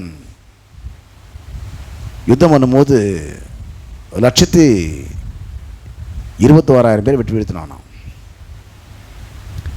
ஒரு தேவத்தான் அவரை பேரை வெட்டி வீழ்த்த முடியுது. உங்களால் முடியாத கருத்து தான் செய்வார். எதுக்கு தேவதன் சொல்கிறார், அவன் என்ன சொல்லிடுறான். இப்போது என்ன பண்ணியிருக்கிறான், அவன் பேங்க் அக்கௌண்ட்லேருந்து எடுத்து கொடுப்பேன்னு சொல்லலை, அவன் சம்பள பணத்தை எடுத்து கொடுப்பேன்னு சொல்லலை, அவன் மணி பர்சன் எடுத்து கொடுப்பேன்னு சொல்லலை. என் தேவன் தம்முடைய விஷயத்தின்படி என்ன சொல்லிட்டான், அதில் பிதாட்ட சொல்லிடுறாரு. இப்போ தேவதூட்ட சொல்லிடுறாரு. யார்கிட்ட சொல்லிடுறாரு, பிதாக்கிட்டையும் சொல்லிடுறாரு. இப்போ யார்கிட்ட சொல்கிறார், ரெண்டாவது தேவதூர்கிட்டையும் சொல்கிறாரு. அப்படி சொல்லும்போது இப்போ 8ஆம் வசனம் லூக்கா 12:8, அன்றியும் நான் உங்களுக்கு சொல்லுகிறேன், மனுஷன் முன்பாக என்னை அறிக்கை பண்ணுகிறவன் எவனோ அவனை மனுஷகுமாரனும் தேவதூதர் முன்பாக அறிக்கை பண்ணுவார். மனுஷன் முன்பாக என்னை மறுதளிக்கிறவன் தேவதூதர் முன்பாக மறுதளிக்கப்படுவான். தேவதூதர் வேலை செய்ய மாட்டாங்க, பாவம், கூட சும்மா தண்டத்துக்கு இருப்பாங்க, தண்டக்கூலி வாங்கி ஆண்டோட்ட சம்பவம். ஏன்னா அவங்களுக்கு சர்வெண்ட் அவங்க. யார் அவங்க, ரட்சிப்பவர்களுக்கு ஊழியம் செய்கிற பணிவிடை ஆவிகள். எந்த ஊழியம் செய்ய மாட்டாங்க உங்களுக்கு. ஏன் தெரியுமா, நீங்கள் அவர் வார்த்தையை சொல்ல மாட்டீங்க. அங்கே சூழ்நிலைக்கு மத்தியில் அவர் வார்த்தையை கொஞ்சம் விசுவாசம் இருந்தாலும் அதை யூஸ் பண்ணணும். கொஞ்சம் அவன் சொன்ன விசுவாசம் ஜாஸ்தி வேணும்னு, இருக்கிறத பேச ஜாஸ்தி ஆகும். இருக்கிறத ஒன்று வந்துட்டாங்க எல்லோரும், ஆண்டவரே எங்கள் விசுவாசம் கொஞ்சம் கம்மியாகுது, ஆண்டவரே என்ன பண்ண தெரில, உங்களை மாதிரி என்னால் எல்லாம் பண்ண முடியல. அவர் சொல்லார், பேசினா ஜாஸ்தி ஆகும். இந்த காட்டை தெரியுது மரத்தை பார்த்து கடலில் நடுப்புறேன்னு சொன்னால் அது அப்படியே ஆகும். இப்போ உனக்கு இருக்கிற பிரச்சனையை பார்த்து பேசுனா அது என்ன பண்ணும், இன்க்ரீஸ் ஆகும். விசுவாசம் வளரனாக்கா இப்போ உங்ககிட்ட இருக்க எதிரான பிரச்சனையை பார்த்து நீ வசனத்தை வச்சு நீ பேசு, இன்னும் கொஞ்சம் அதில் அதிகமாகிடுவேன், இன்னும் கொஞ்சம் வளர்ந்து போயிடுவேன். வெளிப்படுத்தின விசேஷம் 3ஆம் அதிகாரம் 8ஆம் வசனத்தில் சொல்கிறாரு, உன் கிரியைகளை அறிந்திருக்கிறேன். உனக்கு கொஞ்சம் பலன் இருந்தும், கொஞ்சம் தான் விசுவாசம் இருக்குது, கொஞ்சம் தான் கத்த அறிஞ்சிருக்கிற, கொஞ்சம் தான் உனக்கு விஷயம் தெரியுது, உனக்கு கொஞ்சம் பலன் இருந்தும் நீ என் நாமத்தை மறுதலியாமல் என் வசனத்தை கை கொண்டபடினால் இதோ திறந்த வாசலை உனக்கு முன்பாக வைத்திருக்கேன், அதை ஒருவனும் பூட்ட மாட்டான். கொஞ்சம் தான் அதை யூஸ் பண்ணு, நான் திறந்து வச்சிடறேன்றார். வாசலை ஆசீர்வாத கதவை நான் திறந்து வைக்கிறேன், அதை யாராலையும் லாக் பண்ண முடியாது. எப்படிப்பட்ட மனுஷனும் அந்த ஆசீர்வாதத்தை பொறாமை பிடிச்சி பொச்சரிப்பு பிடிச்சி அந்த துறவை அடைக்கவே முடியாது. நான் ஓப்பன் பண்ண கதவை யாராலையும் மூட முடியாது, அவர் மூடின கதவை யாராலையும், அவர் ஒருவரும் திறவாதபடி பூட்டுகிறவர், ஒருவரும் பூட்டாதபடி திறக்கிறவர் அவர். அப்போ என்ன பண்ணணும் பார்த்தீங்கன்னாக்கா, அவருடைய நாமத்து நிமித்தம் எவ்வளோ உபத்திரம் வந்தாலும் அதில் ஸ்ட்ராங்காக நிற்கணும். எவ்வளோ உங்களுக்கு வறுமை வந்தாலும் பிரச்சனை வந்தாலும் விசுவாசத்தை நீங்கள் பயன்படுத்தணும்.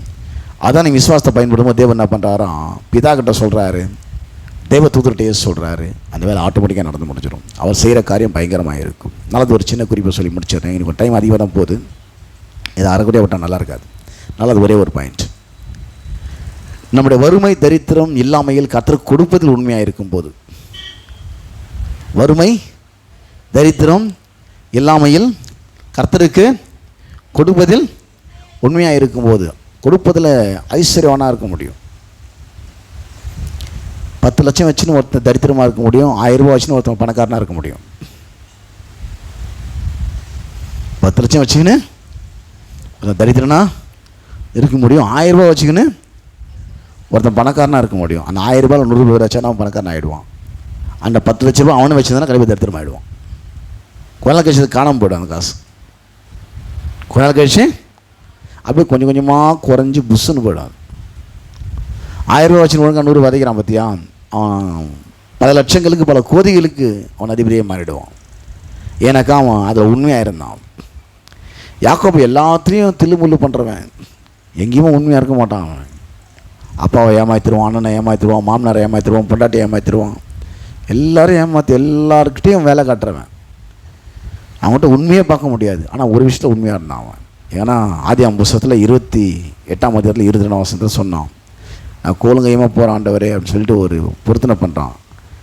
நான் தூணாக நிறுத்தின இந்த கல் தேவனுக்கு வீடாகும், தேவனுக்கு தரும் எல்லாவற்றிலும் தசமபாகம் செலுத்துவேன் என்று பொருத்தனை பண்ணி கொண்டான். ஆண்டவர் எனக்கு கொடுக்குறதுல என்ன பண்ணுவேன், 10 ரூபாய் கர்த்தருக்கு கொடுப்பேன். இதெல்லாம் நாம் செய்கிற விஷயம். கர்த்தருக்கு அந்த உபத்திரத்து மத்தியில் உண்மையாக இருக்கிறது, பொருளாதார நெருக்கடியில் கர்த்தருக்கு கொடுக்குறதுல உண்மையாக இருக்கிறது. ஏன் தெரியுமா கர்த்தருக்கு கொடுக்கணும்? அது நீங்கள் சாப்பிடக்கூடாது, அது பரிசுத்தமானது. அதாவது எது பரிசுத்தமானது? வாரத்தில் 6 நாளை விட்டு 7 நாளை கர்த்தர் ஆசீர்வதித்து பரிசுத்தமாக்கிட்டான்னா அது கர்த்தருக்காக பிரித்து எடுக்கப்பட்ட ஒரு நாளாக இருந்துச்சு. அப்போது அதே போல் உங்கள் வருமானத்தில் 10ல் 1 மடங்குனது பரிசுத்தமானது, நீங்கள் சாப்பிடக்கூடாது. அது ஊழியக்காரன் தான் கொடுக்கணும், சபைக்கு தான் கொடுக்கணும். கர்த்தர் தான் நீங்கள் அதை பரிசுத்தமாக நீங்கள் சாப்பிட்டு நீங்கள் அந்த பரிசுத்த குலைச்சல் உண்டாக்கிட்டீங்கன்னு அர்த்தம். ஏன்னா பைபிள் அப்படியே இருக்குது. பைபிளில் லேவியராகமம் புஸ்தகத்தில் 27ஆம் அதிகாரம் 9ஆம் வசனம், தேசத்திலே நிலத்தின் வித்திலும் விருட்சங்கள் கனியிலும் தசமபாகம் எல்லாம் கர்த்தருக்கு உரியது, அது பரிசுத்தமானது. அது என்னவா? தசமபாகம் என்னவா? உனக்குரியது இல்லை, அது என்னவா? பரிசுத்தமானது. இது பரிசுத்தமானது 10ல் 1 மடங்கு பரிசுத்தம். ஏன்னா அது வளரக்கூடியது. அது நீ சாப்பிட்டனா இருக்கிறத டவுனாக போயினே இருக்கும். 100 ரூபாயில் 10 ரூபா கர்த்தருக்குரியது, அது பரிசுத்தமானது. 10 ரூபாயில் 1 ரூபா கர்த்தருக்குரியது பரிசுத்தமானது. 1000 ரூபாயில் 100 ரூபா கர்த்தருக்குரியது பரிசுத்தமானது. 10,000 ரூபாயில் 1000 ரூபாய் பரிசுத்தமானது, அது கர்த்தருக்கு உரியது. 10,000 ரூபாய் வரும்போது 1000 ரூபா கொடுத்து மனசு வரலன்னா நான் 500 ரூபா தான் கொடுப்பேன்னு சொல்லிட்டேன்னா அது பரிசுத்த குலைச்சல் உண்டாகிட்டேன்னு அர்த்தம். சிலருக்கு மனசு எப்போ வரோம்னாக்கா 100 ரூபா இருக்கும்போது 10 ரூபா கொடுத்து மனசு வரும். 10,000 சம்பாதிக்கும்போது 1000 கொடுத்து மனசு வராது. அதுலேயும் தேக்கல் அடைஞ்சிட்டேன்னு அர்த்தம். 10 கோடி கிடைச்சாலும் 1 கோடி ரூபாய் கர்த்தர் நான் கொடுத்துருவேன். 10 கோடி கிடைச்சாலும் 1 கோடி ரூபா கர்த்தர் நான் கொடுத்துருவேன். 50 கோடி கிடைச்சாலும் 5 கோடி ரூபாய் கர்த்தர் நான் கொடுப்பேன். அமௌண்ட் அது அதிகம்னு பார்க்க மாட்டேன். அதை விட இது அமௌண்ட்டு ஜாஸ்தி, அதை விட இது அதிகம். உங்கள் கையில் 100 ரூபா இருக்கும்போது 10 ரூபா கொடுத்துக்கு ஈஸியாக இருக்குது. இதே ஒரு 10 லட்சம் இருக்கட்டுமே, ஒரு லட்சம் கொடுத்து மனசு வரதா பார்க்கலாம். மனசு வரலன்னா பரிசுத்த குலைச்சல் உண்டாக்கிட்டேன்னு அர்த்தம். பரிசுத்த குலைச்சல அது பரிசுத்தமான தண்ணி எடுத்து சாப்பிட்டுட்டேன். அது நீ சாப்பிட்டதெல்லாம் அந்த மீதி இருக்கிற பணம் வளராமலே போயிடுச்சு. உனக்கு சரியான பயன் கொடுக்காம பலன் கொடுக்காமல் போயிடுச்சு. அதை கொண்டு செய்ய வேண்டியதை ஒழுங்காக செய்ய முடியாமல் போயிடுச்சு. ஆசீர்வாதம் வீட்டில் தங்காமல் போயிடுது. ஆசீர்வாதம் வீட்டில், யார் வீட்டில் ஆசீர்வாதம் தங்கணும்? அவங்களெலாம் இந்த வசனத்தை எடுத்து அவங்களே வாசிக்கணும். எசேக்கியேல் 44ஆம் அதிகாரம் 30ஆம் வசனத்தை, 44 30. யார் வீட்டிலும் ஆசீர்வாதம் தங்கணும். என் சம்பாதிக்கிற பணத்தை கடங்காரன் சாப்பிடக்கூடாது. இந்த பணத்தை டாக்டர்ஸ் ஃபீஸ் சாப்பிடக்கூடாது. இந்த பணத்தை தண்ட செலவுங்க சாப்பிடக்கூடாது. இந்த பணம் ஊதாரித்தனமாக போயிடக்கூடாது. இந்த ஆசீர்வாதம் தங்கி வளரணும் அப்படின்னு யாரெல்லாம் நினைக்கிறாங்களோ அவங்களாம் பார்த்தீங்கன்னா இந்த எசேக்கியேல் 44ஆம் அதிகாரம் 30ஆம் வசனத்தை வாசிக்கணும். அவங்களே வாசிக்கணும். வாசிங்க பார்க்கலாம். எசேக்கியேல் 44ஆம் அதிகாரம் 30ஆம் வசனம். சகலவித முதற்கனிகள் எல்லாம், முதற்கனினா 10ல் 1 மடங்கு, சகலவித முதற்கனிகள் எல்லாம் முந்தின பலனும் நீங்கள் காணிக்கை செலுத்தும் எவ்விதமான பொருட்களும் யாருது? அது பாஸ்டருக்கு. முதல்ல அது கர்த்தருக்குன்னு சொல்லப்பட்டிருக்கு. கர்த்தர் எப்படி வாங்குறாரு? அதை பாஸ்டருக்கு கொடுத்துடணும். ஆசிரியருடையதாக இருப்பதாக உங்கள் வீட்டில் ஆசீர்வாதம் தங்கும்படி. உங்கள் வீட்டில் ஆசீர்வாதம். அவங்க என்ன பண்ணலாம், நிறைய மாவு வச்சுப்பாங்க, மூட்டை நிறைய. அப்போது அதில் தசம்பாகம் கொடுத்துருவான். 10 மூட்டை ஒரு மூட்டை கொடுத்துருவான் தசம்பாகத்தை. மீது 9 மூட்டை இருக்கும். அந்த 9 மூட்டை மாவு எடுத்து ஒரு படி மாவு போட்டு பிசைகிறான் பார்த்தீங்களா? அதை பிசைஞ்ச மாவுலையும் எடுத்து தசம்பாகம் கொடுப்பான். அப்படி தான் கீழே போட்டிருக்கு. பிசைந்த மாவில் நீங்கள் பிசைந்த மாவில் முதல் பாகத்தையும் ஆசிரியனுக்கு கொடுக்க கடவுள். ஏன்னா வாங்கின சம்பளத்தில் தசம்பாகம் கொடுத்தாச்சு. இப்போது 25 கிலோ சிப்பம் வாங்கி போட்டேன். இப்போ நான் அதில் ஒரு கிலோ அரிசி எடுத்து கர்த்தருக்கு என் வீட்டுக்கு நான் சமைக்கலான்னு வரேன். அந்த 1 கிலோ அரிசியில் 100 கிராம் எடுத்து வச்சது கர்த்தருக்கு போயிடுது. அந்த 1 கிலோ அரிசியில் 100 கிராமு எடுத்து வச்சிரு. உங்கள் வீட்டில் ஆசீர்வாதம் தங்கும்.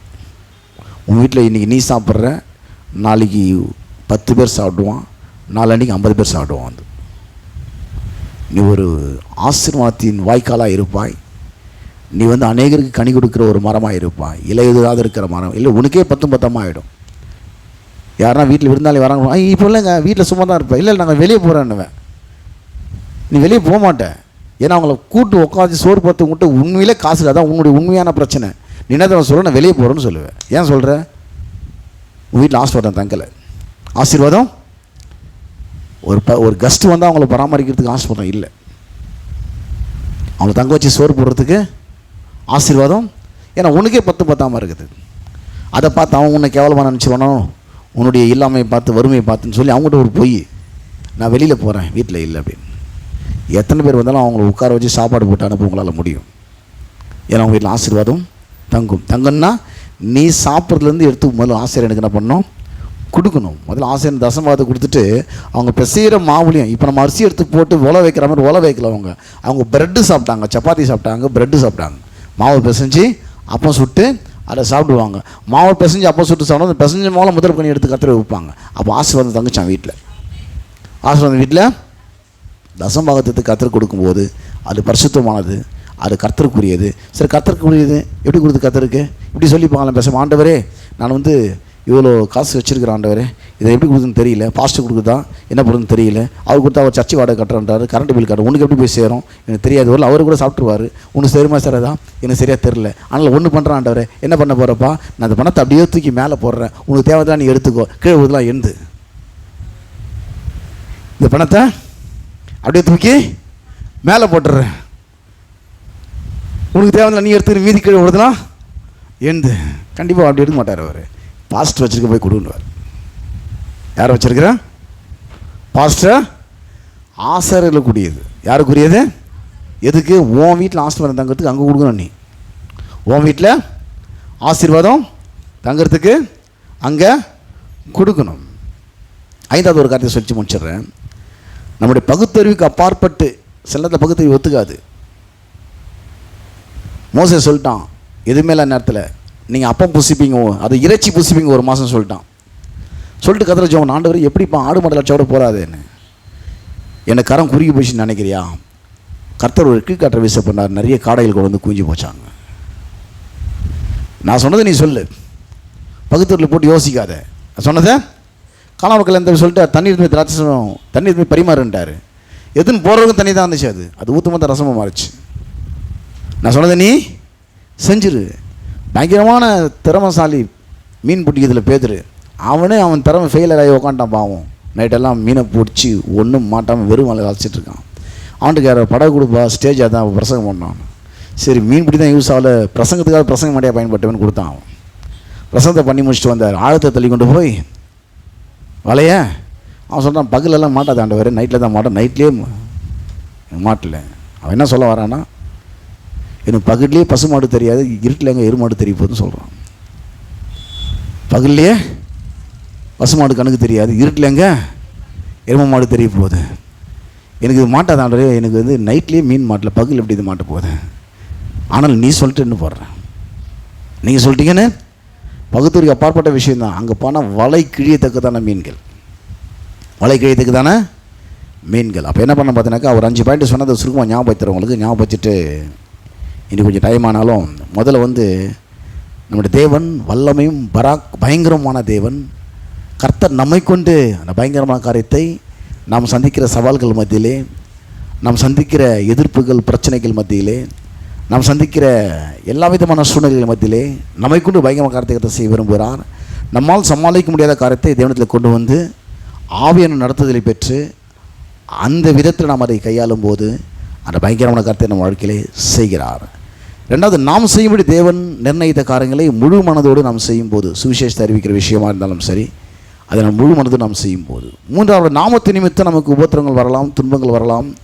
அப்போ நம்ம இந்த தானியேலை போல, சாத்ராக் மேஷக் ஆபேத்நேகோவை போல நாம் விசுவாசத்தை உறுதியாக இருக்கும்போது, அது மாத்திரமல்லாமல் சபைக்கு வருவதிலே நாம் உறுதியாக இருக்கும்போது, விசுவாச அறிக்கை செய்வதிலே நாம் உறுதியாக இருக்கும்போது, கர்த்தர் என்ன பண்ணுறாரு, அதை பிதாவுக்குமாக அறிக்கை பண்ணுறாரு, தேவதூதர்களுக்குமாக அறிக்கை பண்ணுறாரு. அவர் செய்கிற காரியம் அங்கே பயங்கரமாய் இருக்கிறது. நாலாவது, நம்முடைய வறுமை தரித்திரம் இல்லாமல் கர்த்தர் கொடுப்பதில் உண்மையாக இருக்கும்போது நம்முடைய பொருளாதார வளர்ச்சியில் அவர் செய்கிற காரியம் பயங்கரமாக இருக்கும். ஐந்தாவது, பகுத்தறிவில் போட்டு குழப்பிக்காதீங்க வசனத்தை. அவர் சொல்கிறது அப்படியே செய்யுங்க, அவர் செய்கிற காரியம் பயங்கரமாக இருக்கும்.